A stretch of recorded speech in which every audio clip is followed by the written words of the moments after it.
नमस्कार मित्रों, स्वागत है आपका एंटीबायोटिक जीके वाली सीरीज में। और हम लोग बात करने जा रहे हैं जो आंतरिक जल प्रवाह की नदियों का उद्गम और अंत। यानी आप लोग जो घंटे घंटे 4-4 घंटे लगा के क्लास पढ़ते हो और वहां एक ही पार्ट में आपको 5 मिनट देके जा रहा हूं कौन सी नदी का उद्गम कहां से होता है और कौन सी नदी अपना जल कहां ले जाती है। देखिए आप लोग, आंतरिक जल प्रवाह की नदी एक साथ लिखी है मैंने। घग्गर नदी का उद्गम हो रहा है, कालका की पहाड़ियां हैं आपके, कालका माता की पहाड़ियां, शिवालिका आपके हिमाचल प्रदेश, यहां से आपके घग्गर का उद्गम होता है। और घग्गर उद्गम होता है, अंत स्थल इसका बरसात पर निर्भर करता है, क्योंकि आंतरिक जल प्रवाह की नदियों का जो आपका बहाव निर्भर करता है वे आपके किस पर निर्भर करता है, बरसात निर्भर करता है। ये आपके पानी आएगा, आपके हनुमानगढ़ तक जाएगा, आपके भटनेर तक जाएगा, फिर आपका सूरतगढ़ तक जाएगा, अनूपगढ़ तक जाएगा। अगर ज्यादा वर्षा आ गई तो इसका जल आपके पाकिस्तान में फोर्ट अब्बास तक जाएगा, जहां इसे हकरा कहते हैं, राजस्थान में नाड़ी कहते हैं।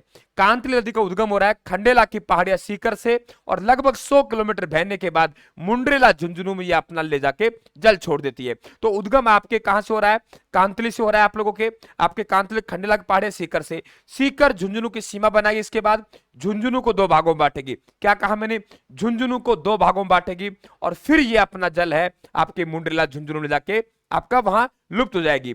तीसरा, कांकड़ी नदी कोठारी गांव जैसलमेर से उद्गम होता है और मीठी खाड़ी जैसलमेर में अपना जल ले जाती है। इसके बहवाव क्षेत्र में एकमात्र जिला आएगा राजस्थान का, वे कौन सा है आपका, जैसलमेर। कांत नदी के बहवाव क्षेत्र में 2, सीकर झुंझुनू। घग्गर के बहवाव क्षेत्र में आपके श्री गंगानगर और हनुमानगढ़, ये कांकड़ी नदी है। रास्ते में आपके ये भूज झील का निर्माण करती है, मीठी आपके भूज झील का निर्माण करती है, मीठी खाड़ी में गिर जाती है।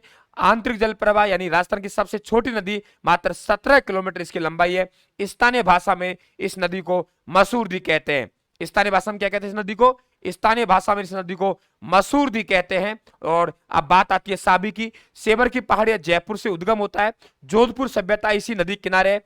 अलवर जिले के मध्य से निकलती है, अलवर जिले की सबसे बड़ी आपकी नदी है, नफजगढ़ झील में जाके हरियाणा में अपना डलदा देती है। बात करें रूपारेला नदी का, उद्गम उदयनाथ की पहाड़ियां अलवर से होता है, अपना जल कुशलपुर भरतपुर के मैदान में ले जाकर छोड़ देती है। आंतरिक जल प्रवाह की नदी है, इसे स्थानीय भाषा में लसवारी या वरा नदी कहते हैं। रूपनगढ़ नदी का उद्गम अजमेर के आपके किशनगढ़ के कुचिल झील से होता है, जल सांबर झील में ले जाकर डालती है। ये ध्यान रखना, जयपुर होते हुए तो अजमेर और जयपुर 2 आएंगे।